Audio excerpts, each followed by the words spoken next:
Okay, Namaskar, dear students. Just give me 1 second. I think his camera is not connected yet.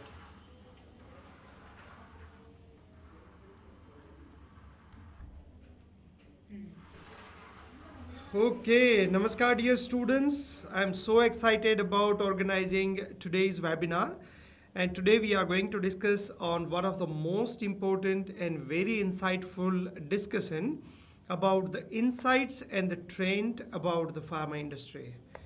Okay, so the today's class has been designed with the objective of targeting the pharmacy students. यही topic को बहुत सारे stakeholders के point of view से different ways में बात कर सकते हैं. For example, if you are looking as a researcher, market researcher, if you are as an investor, then the similar topic is with the different perspectives. We are going to discuss in a different way.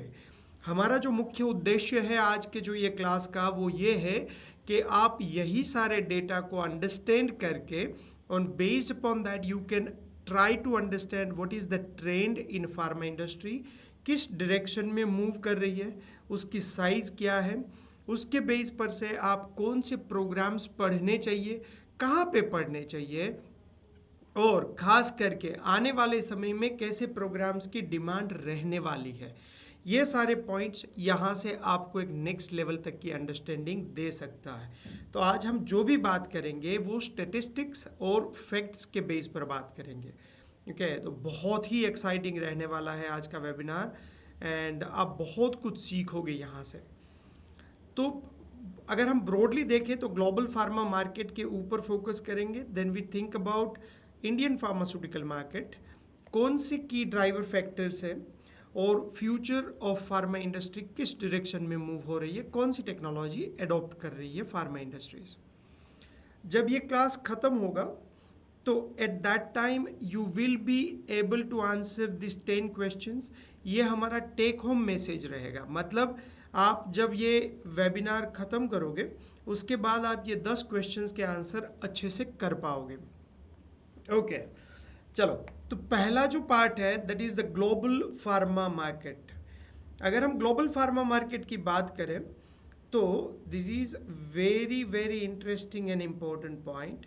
ये हमारा total pharma market है. ऐसा मान के चलिए हम 2020 को अगर हम देखते हैं तो ये जो पहला पोर्शन आपको दिख रहा है दिस इज़ यूएस मार्केट. वो $575 बिलियन का मार्केट है. $575 बिलियन का मार्केट. ये पूरे वर्ल्ड में सबसे बड़ा मार्केट है. सबसे बड़ा तो क्या, उसके नज़दीक में जो सबसे बड़ा मार्केट है दैट इज़ यूरोप, वो भी उससे आधा है. तो size of pharma market, world का सबसे बड़ा मार्केट साइज है वो यूएस है, सेकेंड यूरोप है.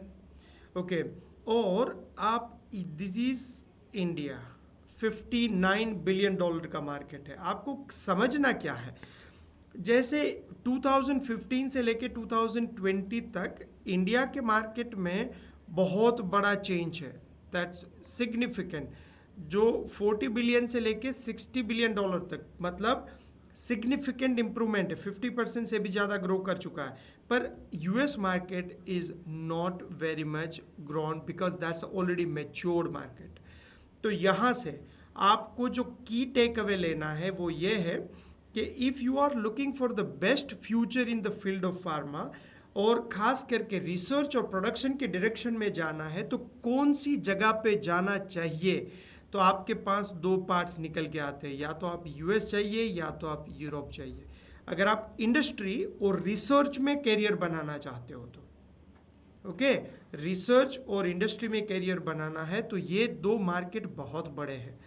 अब आप 2025 तक का प्रोजेक्शन देखोगे तो $682 बिलियन का मार्केट है और दिस इज अबाउट $300 बिलियन का मार्केट है. दैट मीन्स आज से आगे के समय में भी US and Europe he research और इंडस्ट्री के लिए सबसे बेहतरीन मार्केट होगा. तो ये एक टेक अवे है आपको ये ग्राफ के बेस पर से. दैट इज़ अ वेरी की important information you can extract out. Okay, अभी टोटल मार्केट को अगर देखोगे तो $1.6 ट्रिलियन का मार्केट है, उसमें मोर देन 50% सिर्फ यूएस से आता है और 25% जितना मार्केट यूरोप से आता है पूरे वर्ल्ड का। ओके, और द बिगेस्ट सेल्स जो होता है वो ऑन्कोलॉजी की प्रोडक्ट्स में होता है, अबाउट 99.5 बिलियन यूएस डॉलर। अब ये पॉइंट्स क्यों इम्पोर्टेंट है, क्योंकि आगे जाके हम डिस्कशन करेंगे कि ऑनको की ज़्यादातर प्रोडक्ट्स बायोटेक्नोलॉजिकल प्रोडक्ट्स होती है। ये अभी आपको टेक होम मैसेज अभी दिमाग में फिट करके रखना है कि ऑनको की प्रोडक्ट सबसे महंगी मतलब वैल्यू के पॉइंट ऑफ व्यू से सबसे बड़ा मार्केट कैप्चर जो करता है वो ऑनको है। क्यों? Because the biological products are very expensive, that's why this contributing the bigger market size. Okay, अब अगर हम पूरे मार्केट को देखें 1.5 ट्रिलियन डॉलर का जो पूरा मार्केट है विश्व का, उसमें से ये 10 कंपनी जो 50% पे स्टैंड करती है और बाकी की साइड में पूरा विश्व की सारी फार्मा कंपनी 50% पे है। That is very interesting. उसका मतलब कि ये जो 10 कंपनी है वो पूरे वर्ल्ड को कंट्रोल कर रही है फार्मा के मार्केट में। This is very important information. तो हम इसको टारगेट करके आगे प्लान कर सकते हैं। अगर आप रिसर्च या तो कैसे भी ऐसे डोमेन में जाना चाहते हो तो these are the companies should be in your head, that should be in your plan. Okay, आगे जाके हम बहुत सारी चीज़ों को स्टेटिस्टिकली अनवाइंड करेंगे। ये कंपनी के नाम, इसका परसेंटेज शेयर और कंपनी कहाँ पे ओरिजिनेट है। कंपनी वाइड स्प्रेड है, पूरे विश्व में स्प्रेडेड है, पर उसका जो मेन हेडक्वार्टर्स या तो उसका जो मेन ओरिजिन कंट्री है, तो अगर आप देखोगे स्विट्ज़रलैंड, यूनाइटेड किंगडम, फ्रांस, तो एक तरह से देखें तो 10 में से 4-5 कंपनी मतलब 50% कंपनीज फ्रॉम यूरोप और बाकी की 50% फ्रॉम यूएस। उसका मतलब US and Europe are the biggest market for production and research. ये यहाँ तक हमने कुछ वैलिडेट कर दिया, ये पॉइंट तक। ओके, कंक्लूडिंग पॉइंट क्या है? बेस्ट कंट्री कौन सा है if you want to become a registered license pharmacist? Australia भी अच्छा है, कनाडा भी अच्छा है, आप यूएस भी जा सकते हो, ये सारे कंट्रीज अच्छे हैं। अगर आप इंडस्ट्री और रिसर्च में फोकस करना चाहते हो तो आपको यूरोप को सोचना चाहिए और यूएस को सोचना चाहिए। ये बहुत ही स्ट्रेट फॉरवर्ड आंसर है। US and Europe are the best option for the industry and research. License के लिए पूरी दुनिया में कहीं पे भी जा सकते हो। ओके, अब इसमें यूरोप में कम टाइम लगेगा, खर्चा रिलेटिवली कम आएगा। यूएस अपने आप में एक बड़ा कंट्री है। अगर आप स्मॉल प्रोग्राम्स लाइक 1 साल की मास्टर्स ख़त्म करना चाहते हो, पूरे यूरोप के अलग अलग देश को एक्सेस करना चाहते हो, तो Europe will be the better options. Europe में भी स्पेन है, इटली है, यूके है। अब जाने के लिए जर्मनी, स्विट्ज़रलैंड, स्पेन को सिलेक्ट नहीं करना चाहिए, यूके को आइडियली सिलेक्ट करना चाहिए या आयरलैंड को सिलेक्ट करना चाहिए। आयरलैंड पर कैपिटा के पॉइंट ऑफ व्यू से फार्मा में सबसे बड़ा मार्केट है और बहुत सारे ऐसे प्रोग्राम्स हैं जो Ireland universities are offering to the international students. Okay, ये बहुत इम्पोर्टेंट पॉइंट है जेनरिक वर्सेस रिसर्च का। तो ये ब्रांड प्रोडक्ट है। ब्रांड प्रोडक्ट का मतलब इंडियन जितनी भी कंपनीज है they are comes under the generic with the global perspective. दुनिया के दृष्टिकोण में वो ब्रांडेड प्रोडक्ट नहीं है, वो जेनरिक प्रोडक्ट है। ओके, ब्रांड का मतलब क्या होता है? जो वर्ल्ड की पहली बार जिसने रिसर्च किया उसके पास अभी भी पेटेंट राइट्स है, उसको हम रिसर्च बेस्ड प्रोडक्ट बोलते हैं। आपका दिमाग चौकन्ना रह जाएगा अब जो फैक्ट्स आएंगे उससे। अच्छे से समझने का प्रयास कीजिए मैं यहाँ पे क्या बोलना चाहता हूँ। ये जो ग्लोबल मार्केट है फार्मा का पूरा, उसमें कुछ patented drugs and generic drugs से बना हुआ है। अब देखिए 89% of all the prescription drugs sold, जो जितनी दवाइयाँ बिकती है उसमें 89% ड्रग्स जेनरिक बिकती है। ओके, अब मार्केट में ये जो however the only accounted 26%, meaning क्या हुआ, अगर 100 ड्रग्स बिकी उसमें से 89 ड्रग्स जेनरिक बिकी। ओके, तो 11% ड्रग्स ये पेटेंटेड बिकी। लेकिन अगर इसकी बात हम रेवेन्यू के फॉर्मेट से करें, रेवेन्यू के फॉर्मेट से, तो ये जो है उसने अराउंड अबाउट 74% रुपये ले लिए टोटल 100 में से, और इसके पास कितने आए 26 रुपये में। उसने माल कितना बेचा, 89% ड्रग्स बेची। उसका मतलब ये हुआ कि जेनरिक प्रोडक्ट्स में प्रॉफिट जो है वो बहुत ही कम होता है। इसीलिए अगर आप वॉल्यूम के पॉइंट ऑफ व्यू से देखोगे तो ये बहुत बड़ा वॉल्यूम है, पर पैसे कुछ भी नहीं है। ये बहुत कम वॉल्यूम है लेकिन पैसे बहुत ज़्यादा है। इसीलिए अभी जो टेक्नोलॉजी आ रही है, नई टेक्नोलॉजी जो आर्टिफिशियल इंटेलिजेंस और बहुत सारे डेटा साइंस का इंटरवीन होने के बाद ये जो फार्मा प्रोडक्ट डेवलपमेंट की जो कॉस्ट है वो सिग्निफिकेंटली रिड्यूस हो जाएगी। और ये जो बड़ी कंपनी, जो मैंने आपको 10 कंपनियों के नाम दिए, वो they are going to come out with lots of नई प्रोडक्ट्स के साथ आएंगे, बायोलॉजिकल प्रोडक्ट्स के साथ आएंगे। तो अगर आप इसको समझने का प्रयास करोगे तो एक पॉइंट अभी दिमाग में रखो कि ज़्यादातर जेनरिक प्रोडक्ट्स है वो बहुत सस्ती और चीप प्रोडक्ट है। सस्ती है प्रोडक्ट, मतलब ये 1 रुपये वाली दवाई बना रहे हैं, ये 50,000 वाली बना रहे हैं।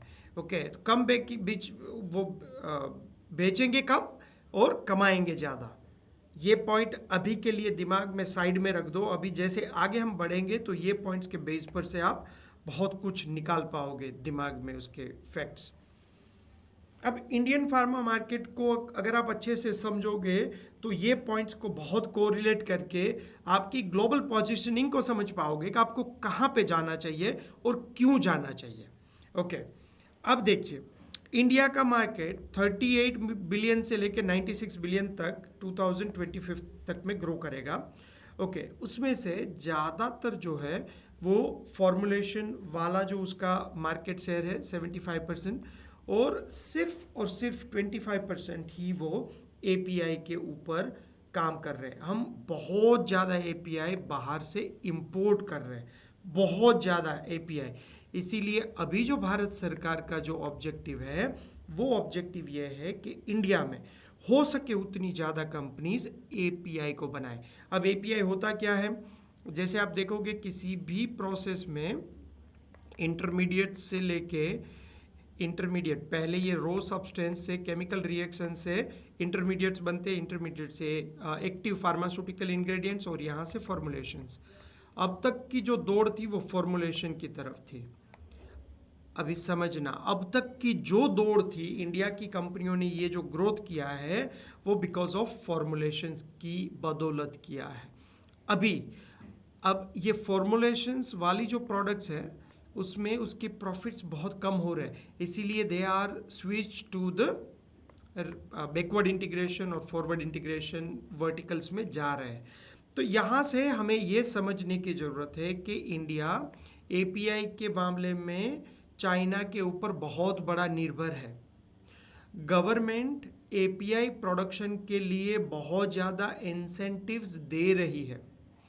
तीसरा, इंडिया बहुत बड़ा मार्केट है एपीआई के पॉइंट ऑफ व्यू से। फोर्थ नंबर में इंडिया का अभी जो एक्सपोर्ट कंपोनेंट है वो एपीआई का बहुत कम है। अगर हम ये चारों को कंबाइन करें तो आने वाले समय में एपीआई बेस्ड कंपनी बहुत ज़्यादा ग्रो करेगी। तो आप 2 मैसेजेस ले सकते हो। एक, अगर आपको इंडिया में ग्रोविंग फार्मास्यूटिकल कंपनीज के साथ ग्रो करना है तो आप ये जो फॉर्मुलेशन वाला जो कंपोनेंट है वहाँ पे फार्मास्यूटिक्स नहीं पढ़ना चाहिए। उससे अच्छा है एपीआई की तरफ मेडिसिनल केमिस्ट्री पढ़ो, इसका फ्यूचर है इंडिया में। तो medicinal chemistry is considered as a good choice of study for master of pharmacy if you wish to build your future in India. अगर आप यहाँ पे रुक के भी करना चाहते हो तो कंपेयर टू फार्मास्यूटिक्स। अब तक ये ग्रोथ पैटर्न के हिसाब से फार्मास्यूटिक्स अच्छा ही चला था। ये आप जब नीचे से लोगे तो इसका ग्रोथ बहुत अच्छा था, लेकिन अब आने वाले समय में ये मेडिसिनल केमिस्ट्री एपीआई वाला जो पार्ट है वो बहुत चलेगा। That's why you have to select the medicinal chemistry as a good option if you wish to build your future in India. Okay, अब ये पॉइंट को देखो, हम विश्व के 3rd नंबर के सबसे बड़े फार्मा मैन्युफैक्चरर हैं। किसमें? वॉल्यूम में। लेकिन वैल्यू में अगर देखें तो we are the 13th largest by the value. उसका मतलब हम सस्ती दवाइयाँ बना रहे हैं, 1 रुपये वाली।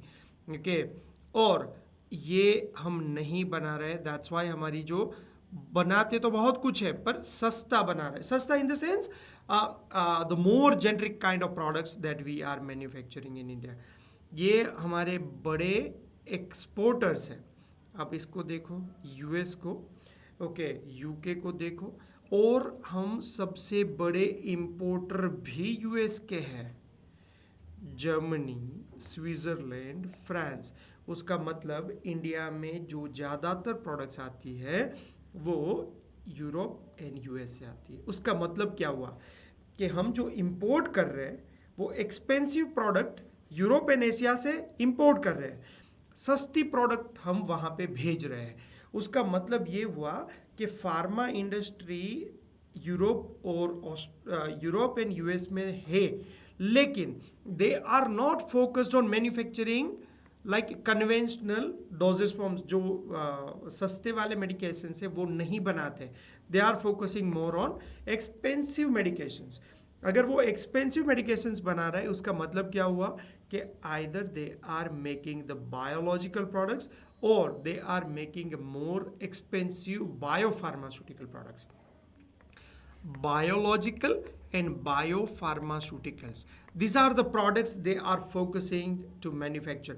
अगर आप यूएस और यूरोप में रिसर्च में जा रहे हो तो अच्छा फ्यूचर है, अगर आप बायोफार्मास्यूटिकल में जा रहे हो तो अच्छा फ्यूचर है, आप बायोटेक्नोलॉजी में जा रहे हो तो अच्छा फ्यूचर है। अब ये समझ में आ गया है कि आपको कौन से देश में जाना चाहिए और क्या पढ़ना चाहिए। If you wish to build your future in India, और आप अगर मेडिसिनल केमिस्ट्री अच्छी इंस्टीट्यूट से पढ़ते हो और आप स्पेशलिटी केमिकल ऑर्गेनाइजेशंस के साथ जुड़ते हो, then also you will get the great future in India as well.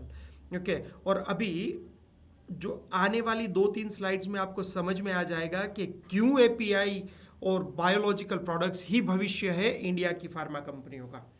Okay, अब देखिए, ये बहुत इंटरेस्टिंग पॉइंट है। US FDA approved plant US में अगर आप देखोगे तो पूरे वर्ल्ड का 28% है यूएस में, इंडिया में 18% है, ओके, और यूरोप में 26% है। अब ये इंडिया में सबसे ज़्यादा प्लांट है, तो अगर किसी एक देश की बात करें तो यूएस के बाद सबसे हाईएस्ट अगर प्लांट यूएस एफडीए अप्रूव्ड है दुनिया में तो वो इंडिया में है। अब ये देखिए कि ये जो ड्रग मास्टर्स की एप्लीकेशंस है, ड्रग मास्टर फॉर्मुलरी की एप्लीकेशंस, वो ज़्यादातर इंडिया से है। उसका मतलब almost every pharma company are target to US. Interesting है। उसका मतलब इंडिया से बाकी देशों में भी सप्लाई हो रहा है। तो इंडिया मैन्युफैक्चरिंग में वर्ल्ड में 3rd रैंक पर है, यूएस एफडीए के सबसे हाईएस्ट प्लांट है इंडिया में। उसका मतलब India is a manufacturing hub for the world, दुनिया का मैन्युफैक्चरिंग हब है। दैट मीन्स इंडिया में ज़्यादातर अगर हम देखें तो रेगुलेटरी प्रोफेशनल्स की रिस्पॉन्सिबिलिटी बहुत ज़्यादा है। इसीलिए if someone want to work in Indian pharma companies, तो अगर वो रेगुलेटरी अफेयर्स जैसे प्रोग्राम पढ़ते हैं तो इट्स ओके, इट्स गुड, कोई प्रॉब्लम नहीं है। लेकिन अगर आप यूएस की बात करें या तो आप दूसरे देशों में जाएंगे और आप रेगुलेटरी अफेयर्स पढ़ेंगे तो that is not a good and right decision. Why? Because they are importing countries. Okay, तो अगर यूएस FDA अप्रूव्ड सबसे ज़्यादा प्लांट भारत में है, तो ऑब्वियस सी चीज़ है कि इंडिया की कंपनी ज़्यादातर यूएस में माल भेजेगी। तो यूएस के पास उसको स्ट्रेंजेंट करने के लिए, उसके जो रेगुलेशंस को टाइट करके उसके ऊपर ऑब्जर्वेशन करने के लिए बहुत ही इजी गाइडलाइंस बना के उसको फॉलो करवानी है। तो वहाँ पे ज़्यादा रेगुलेटरी प्रोफेशनल्स की ज़रूरत नहीं है, एक्सपोर्टिंग कंट्री में ज़्यादा ज़रूरत होती है। ओके, दूसरा, अब ये जो पॉइंट है ना, ये आपको कुछ अलग डायरेक्शन दिखाएगा। ये जो फार्मेसी बेनिफिट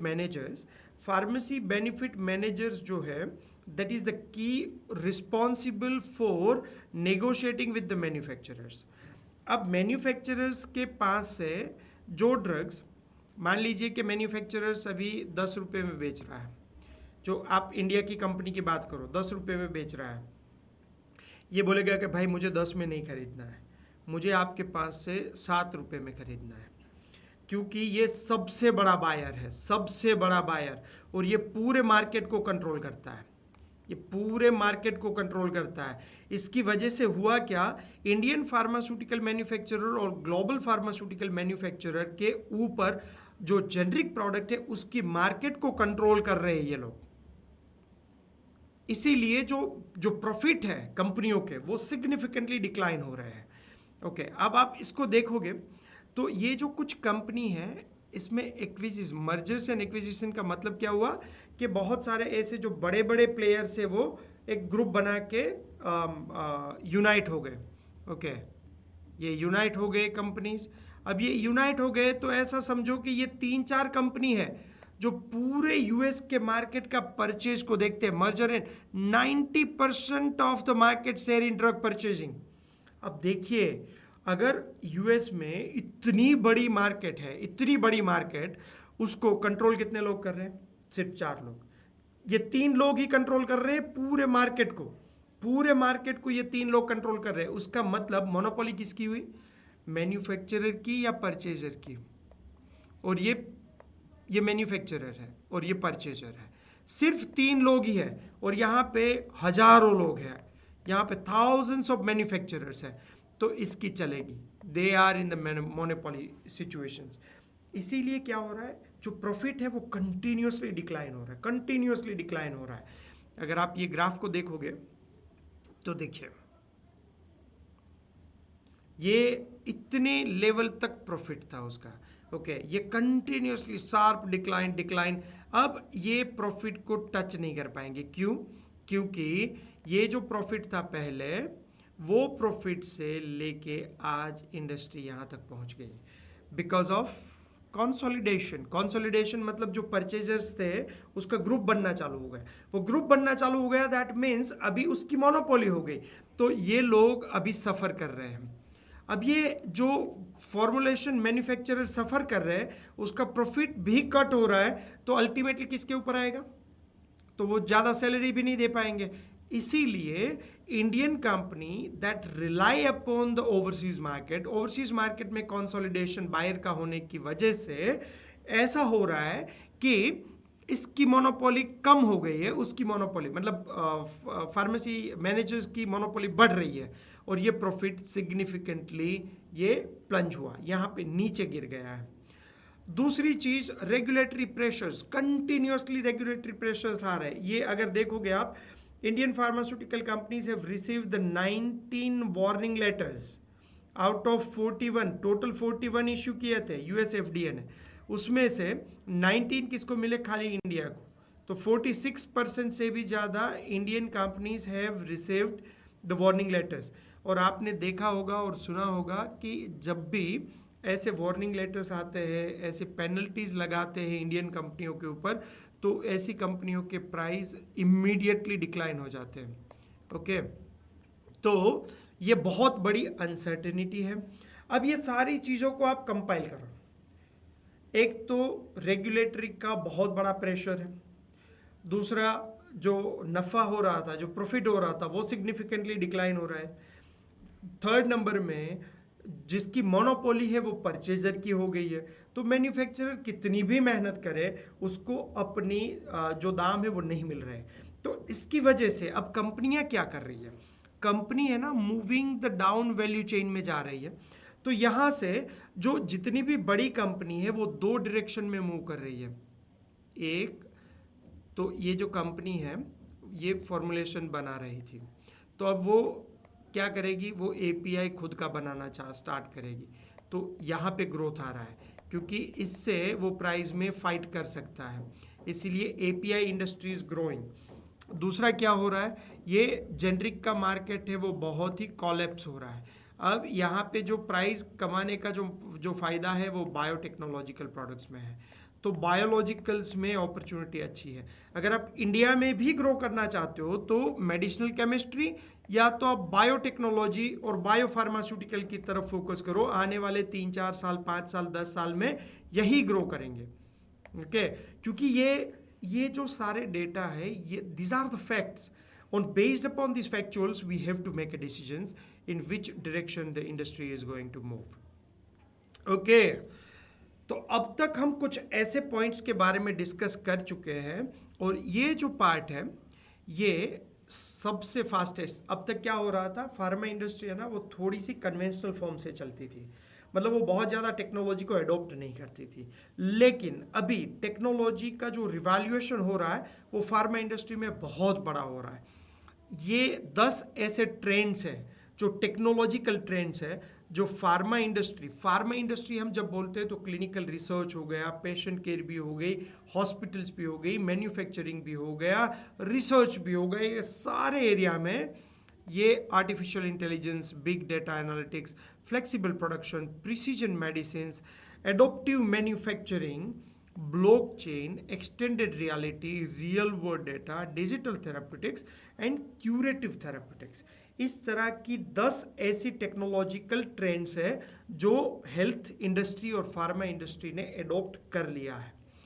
आने वाले वेबिनार्स में हम ये सारी टेक्नोलॉजी के ऊपर वीडियोस बनाएंगे, जैसे कि आर्टिफिशियल इंटेलिजेंस के ऊपर जब हम वीडियोस बनाएंगे और आपको जब लेटर्स प्रोवाइड करेंगे तो इस तरह से होगा कि इफेक्ट और impact of the artificial intelligence in the pharma industry, और कुछ 2-3 इंडस्ट्रीज के एग्जांपल देंगे जो ग्लोबली है। ग्लोबली ऐसे स्टार्टअप जो इसके ऊपर फोकस कर रहे हैं, उसकी इम्पैक्ट क्या आ रही है, और आप अगर फार्मा के साथ में कोई और स्किल्स को जोड़ना चाहते हो तो artificial intelligence and machine learning आपको किस तरह से हेल्प करके आपकी अपॉर्चुनिटी को वाइड करेगी। इस तरह से हम ये सब अलग अलग 10 टेक्नोलॉजी के ऊपर बात करेंगे और हर एक टेक्नोलॉजी में जो स्टार्टअप्स या तो इंडस्ट्री के 2-3 ग्लोबल एग्जांपल्स के साथ में डिस्कस करेंगे, ताकि आप इस तरह से ग्रो कर पाओ, इस तरह से समझ पाओ पूरे जो पैरामीटर्स को कि हमें किस तरह से अपने आप को पोजिशनिंग करना चाहिए। ओके, तो ये जो पूरा जो डिस्कशन किया, अब उसके बीट्स एंड पीसीस को जोड़ के एक कंक्लूजन बनाते हैं। अगर if you getting the license in the global, आपका गोल ही वही है कि लाइसेंस लेना है, तो दुनिया में कौन से देश में जाना चाहिए? ऑस्ट्रेलिया, कनाडा, किसी भी देश में जा सकते हो, कोई इश्यू नहीं है। अगर आपको इंडस्ट्री और रिसर्च में जाना है तो UK, Ireland, US would be your first preference. Pharmaceutics India में भी अगर रहना है तो बहुत बड़ी अपॉर्चुनिटी नहीं मान के चलना चाहिए। बायोफार्मास्यूटिक्स बड़ा अच्छा अपॉर्चुनिटी है, क्योंकि अभी फॉर्मुलेशन वाला जो पार्ट है उसमें कंपनियों को बहुत ज़्यादा प्रॉफिट नहीं मिल रहा है। उसके कुछ रीजंस है। सबसे पहला रीज़न है कि बहुत सारे जेनरिक मैन्युफैक्चरर्स आ गए, दूसरा है बहुत सारे रेगुलेटरी कंट्रोल्स आ रहे हैं, तीसरा अभी जो परचेजर है, जो होलसेल में जो परचेज करते हैं, वो सिर्फ 3-4 कंपनी है जो पूरे मार्केट को कंट्रोल कर रही है, इसीलिए मैन्युफैक्चरर के ऊपर कंटिन्यूस दबाव आ रहा है। तो ये लोग क्या सोच रहे हैं कि हम अपने कॉस्टिंग को घटाएं, इसीलिए एपीआई की तरफ जा रहे हैं, और दूसरा वो बायोलॉजिकल प्रोडक्ट्स की तरफ जा रहा है। तो बायोलॉजिकल प्रोडक्ट्स में आप बायोफार्मास्यूटिकल हेल्प करेगी, बायोटेक्नोलॉजी हेल्प करेगी। रेगुलेटरी अफेयर्स इंडिया के पॉइंट ऑफ व्यू से इट्स ओके, क्योंकि हमारे जो इंडिया में आपके प्रोफेसर्स या तो जो भी आपको एडवाइस कर रहे हैं वो आपको अगर रेगुलेटरी अफेयर्स रिकमेंड करते हैं, that is okay with the Indian perspectives. पर अगर आप बाहर के देशों में देखोगे तो रेगुलेटरी उतना बड़ा नहीं रहेगा, क्योंकि 3rd बिगेस्ट मैन्युफैक्चरर है वर्ल्ड का फार्मा, इंडिया, ओके, तो अब इंडिया ज़्यादातर तो एक्सपोर्ट ही करेगा।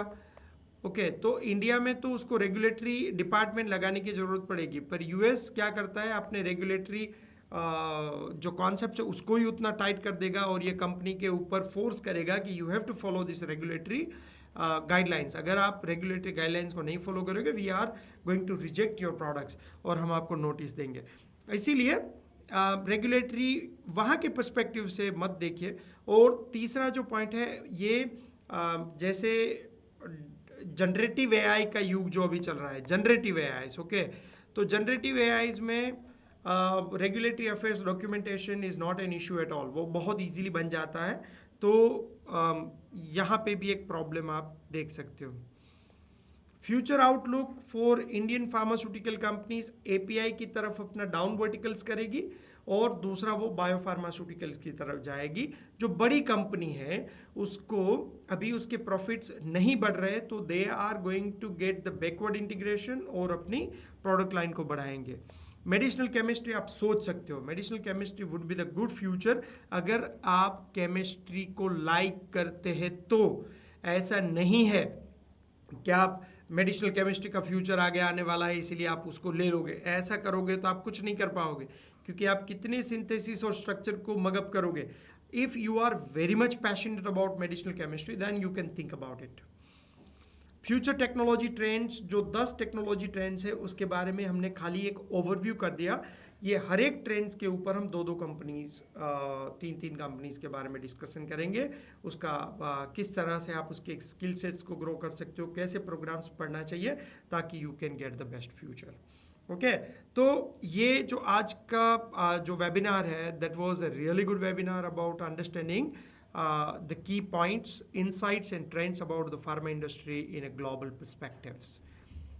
Okay.